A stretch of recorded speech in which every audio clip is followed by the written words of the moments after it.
প্রিয় দেশবাসী, আসসালামু আলাইকুম। আমি মোহাম্মদ আব্দুর রহিমুল্লাহ, খুলনা জেলা, রূপসী রূপসা থানা, খুলনা ৪ আসনের মামাটির মানুষ, রূপসা ১৩ দিঘলিয়ার প্রাণপ্রিয় নেতা জনাব আজিজুল বারী হেলাল বিপুল ভোটে জয় হয়েছেন ১২ই ফেব্রুয়ারি নির্বাচনে।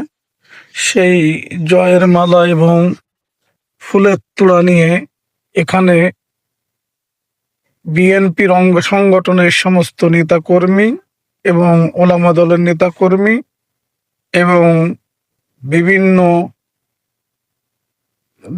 প্রকারের জনসাধারণ এসেছে জনাব আজিজুল বারী হিলাল ভাইকে ফুলের মালা দিয়ে বরণ করে নিতে ও তাকে ফুলের মালা দিতে।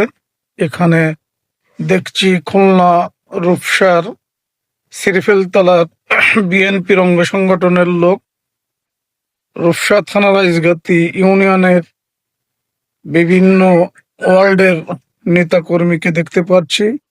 আইজগাতি, দিয়াড়া, সোলপুর, যুগিহাটি, শিরগাতি, খান মোহাম্মদ সহ বিভিন্ন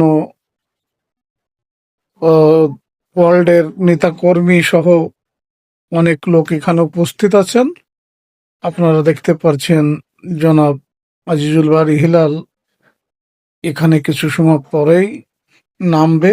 ইন্দ্র অপেক্ষা আছে ফুল নিয়ে, মালা নিয়ে আজিজুল বারী হিলাল ভাইয়ের বাসভবনে। প্রিয় দেশবাসী, আপনারা সঙ্গে থাকেন ইউটিউব চ্যানেলের ঘটনার আড়ালে সত্যর প্রকাশ। আপনারা সাবস্ক্রাইব করে আমাদের সঙ্গে থাকেন, বেশি বেশি শেয়ার করে দেন, বেশি বেশি কমেন্ট করেন, যেন জনসাধারণ বাংলাদেশ সবাই দেখতে পারে। আল্লাহ হাফেজ। বাংলাদেশ জিন্দাবাদ।